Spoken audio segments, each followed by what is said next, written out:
Hello बच्चों, वागलिश classes में आप सबका स्वागत है। बच्चों, आज हम हिस्ट्री की एक बहुत ही इंटरेस्टिंग जर्नी को शुरू करने जा रहे हैं। आज हम बात करेंगे दुनिया की सबसे प्राचीन और विकसित सभ्यताओं में से एक हड़प्पन सिविलाइजेशन के बारे में, जिसे हम इंडस वैली सिविलाइजेशन या फिर सिंधु घाटी की सभ्यता भी कहते हैं। बच्चों, क्या आपने कभी सोचा है कि आज से हजारों साल पहले लोग कैसे रहते थे? भारत में एक बहुत पुरानी और डेवलप्ड सिविलाइजेशन थी जिसे हड़प्पा सभ्यता कहा जाता था। बच्चों, ये सभ्यता आज से करीब 2500 BCE में विकसित हुई थी, यानी आज से करीब 4500 ईयर्स अगो। उस समय के लोग बहुत समझदार थे, मिलजुल कर रहते थे और उन्होंने बड़े बड़े शहर बनाए थे। उनमें पक्की सड़कें बनाई थी और पक्की नालियां बनाई थी। हड़प्पा के शहर बहुत अच्छी प्लानिंग के साथ बनाए हुए थे। उन्हें दो भागों में बांटा जाता था। पहला था सीटाडेल, जो शहर का ऊंचा भाग होता था, और दूसरा था द लोअर टाउन। शहर की सड़कें ग्रिड पैटर्न में बनी हुई होती थी और घर पक्की ईंटों से बने होते थे। हर घर में बाथरूम होता था और ड्रेनेज कनेक्शन होता था। घर की नालियां बड़े नालों से जुड़ी होती थीं और ढकी हुई होती थीं। पहले के लोग मानते थे कि भारत का इतिहास आर्यों से शुरू हुआ। फिर 20वीं सदी में जब खोज शुरू हुई, तब 1921 में दयाराम साहनी ने हड़प्पा की खोज की और 1922 में आर.डी. बनर्जी ने मोहनजोदाड़ो की खोज की। इससे दुनिया को पता चला कि भारत में भी एक बहुत एडवांस सिविलाइजेशन पहले से ही मौजूद थी। इस सभ्यता के लोग व्यापार करते थे, सुंदर कलाकृतियां बनाते थे और उनकी अपनी एक स्क्रिप्ट भी थी। लेकिन ये स्क्रिप्ट आज तक पूरी तरह से पढ़ी नहीं जा सकी है। बच्चों, हमें हड़प्पा सभ्यता के बारे में जो भी जानकारी मिली है वो किताबों से नहीं बल्कि खुदाई से मिली।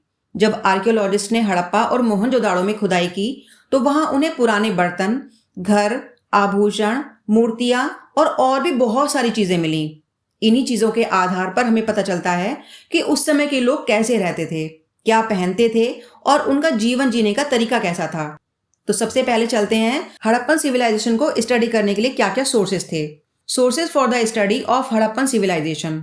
We know about the Harappan civilisation from archaeological remains like buildings, pottery and tools. Some of the important sources are here.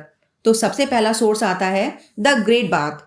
The great bath was a large well built water tank used for ceremonial bathing. बच्चों, great bath एक बड़ा स्नानागार यानी कि pool था जो मोहनजोदाड़ो में मिला। इसे पक्की ईंटों से बनाया गया था।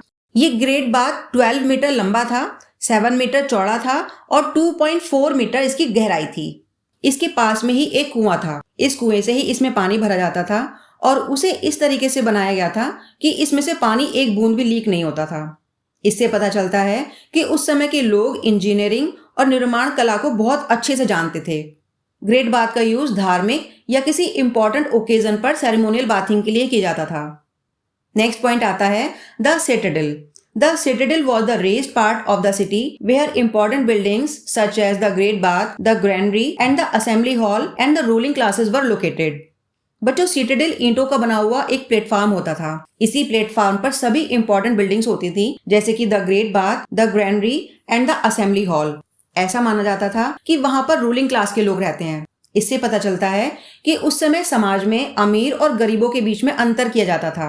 सिटाडेल की व्यवस्था को देखकर पता चलता है कि हड़प्पा के शहर बहुत ही वेल प्लान तरीके से बनाए गए थे। नेक्स्ट पॉइंट आता है seals. Seals provide important information about Harappan life, trade, art and religion. It is said that these seals were used by different associations of merchants for stamping their goods. खुदाई के दौरान लगभग 2000 से ज्यादा सील मिली। ये पत्थर, तांबे और मिट्टी से बनी हुई थी। इन सील्स पर अधिकतर जानवरों की आकृति बनी हुई थी, जैसे कि बैल, हाथी, और कुछ सील्स के ऊपर मिथिकल एनिमल्स यानी कि काल्पनिक जीव जैसे कि यूनिकॉर्न, और कुछ पर मानव आकृतियां बनी हुई थी। Some of important seals are explained here. तो सबसे पहले आती है द पशुपति सील। बच्चों, इस सील में एक व्यक्ति को योग की मुद्रा में बैठे हुए दिखाया गया है। उसके सिर पर सींग के जैसा मुकुट है और उसके चारों ओर जानवर बने हुए हैं। ऐसा माना जाता है कि ये भगवान शिव का रूप है, जिससे पता चलता है कि उस समय के लोग धर्म में आस्था रखते थे और देवी देवताओं की पूजा करते थे। नेक्स्ट है द यूनिकॉर्न सील। बच्चों, यूनिकॉर्न सील मोहनजोदाड़ो में डिस्कवर हुई थी। इस सील में एक सींग वाला एक काल्पनिक जानवर दिखाया गया है। इससे पता चलता है कि उस समय के लोग इमेजिनेटिव भी थे, यानी कि उनकी सोचने समझने की जो शक्ति थी वो बहुत ज्यादा थी। Next the bull seal. बच्चों, बुल सील में एक बहुत ही मजबूत हम्प वाला बैल दिखाया गया है। ये सील उस समय के लोगों की कला और उनके पशुओं के ज्ञान को दिखाती है। नेक्स्ट पॉइंट आता है the bearded man. The bearded man statue show the artistic skill of the Harappan people and may represent a priest king. खुदाई के समय पर वहां मूर्ति भी मिली। इस मूर्ति में एक दाढ़ी वाला व्यक्ति दिखाया गया है जिसमें उसकी आंखें आधी बंद हैं और उसका चेहरा बिल्कुल शांत है। इतिहासकारों का मानना है कि यह किसी राजा या किसी पुजारी की मूर्ति हो सकती है। उस मूर्ति को देखकर पता चलता है कि हड़प्पा के लोग मूर्ति बनाने की कला को बहुत अच्छे से जानते थे। नेक्स्ट पॉइंट है the dancing girl. The statue of a female dancer cast in bronze was found at Mohenjodaro and it gives evidence of excellent metal casting skill of Harappans. बच्चों, मोहनजोदड़ो में एक डांसिंग गर्ल की मूर्ति भी मिली थी।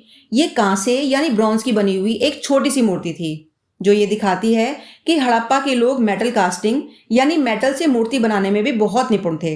इस मूर्ति में एक लड़की को बहुत ही कॉन्फिडेंस के साथ खड़े हुए दिखाया गया है। इससे उन लोगों की कला और उनके सेंस ऑफ ब्यूटी का पता चलता है। नेक्स्ट पॉइंट है the dockyard. The dockyard is rectangular in shape and is surrounded by a brick wall. It was connected with the Bhogavo River through a channel. The boat entered the dockyard through this channel at a high tide and returned to the river again when the tide ebbed down. बच्चों, लोथल में rectangular shape में एक dockyard मिला है। ये dockyard एक नदी से जुड़ा हुआ था। यहीं से नाव अंदर जाती थी और फिर बाहर आती थी। इससे पता चलता है कि हड़प्पा के जो लोग थे वो ओवरसीज ट्रेड करते थे, यानी उनका व्यापार दूसरे देशों के साथ भी होता था। नेक्स्ट पॉइंट है ग्रैनरीज।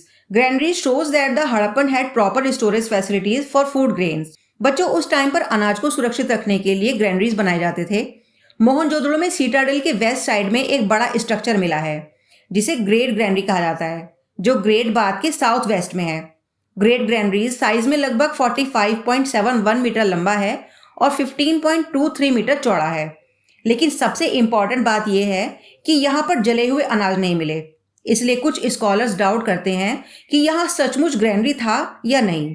हड़प्पा के सीटाडेल के अंदर का स्ट्रक्चर ज्यादा क्लियर नहीं मिला, लेकिन बाहर एक ग्रैनरी मिला है जिसमें 6 स्टोर रूम 2 रोज में बने हुए हैं, जिनके बीच में एक कॉरिडोर है। इसके साउथ में गोल ईंटों का एक प्लेटफॉर्म मिला है जो शायद अनाज को थ्रेश करने के काम आता था। इसके पास कुछ छोटे घर भी मिले हैं जिन्हें मजदूरों का क्वार्टर माना जाता है। नेक्स्ट पॉइंट है the art of writing and script. The Harappan script was pictographic and shows that they had the knowledge of writing, दो इट इज स्टिल अनडेसिफर्ड। बच्चों, हड़प्पा के लोग लिखना जानते थे। इसकी जानकारी हमें उनकी सील्स और टैबलेट्स पर बनी हुई स्क्रिप्ट से मिलती है। ये स्क्रिप्ट पिक्टोग्राफिक थी, इसका मतलब है चित्रों पर आधारित थी। इसमें लगभग 400 साइंस बने हुए थे। कुछ विद्वान मानते हैं कि ये स्क्रिप्ट मिस्र और सुमेर जैसी सभ्यताओं से मिलती जुलती थी। ये भी पता चला है कि उनकी लिखाई कभी दाएं से बाएं की ओर होती थी और कभी बाएं से दाएं की ओर होती थी। बच्चों, हड़प्पा के लोग कला, व्यापार और लेखन में बहुत आगे थे। डांसिंग गर्ल उनकी कला को दर्शाती है, डॉकयार्ड उनके व्यापार को और स्क्रिप्ट उनकी बुद्धिमत्ता यानी कि इंटेलिजेंस को दर्शाती है। हड़प्पन सिविलाइजेशन हमें दिखाती है कि हजारों साल पहले भी लोग टेक्नोलॉजी, प्लानिंग और क्लीनलीनेस में बहुत आगे थे। तो बच्चों, आज इस लेसन को इतना ही करते हैं। इससे आगे का लेसन हम अपने वीडियो के सेकंड पार्ट में करेंगे। अगर वीडियो पसंद आई है तो वीडियो को लाइक करें और चैनल को सब्सक्राइब करना बिल्कुल मत भूलिए। चलिए मिलते हैं नेक्स्ट वीडियो में, तब तक के लिए थैंक यू।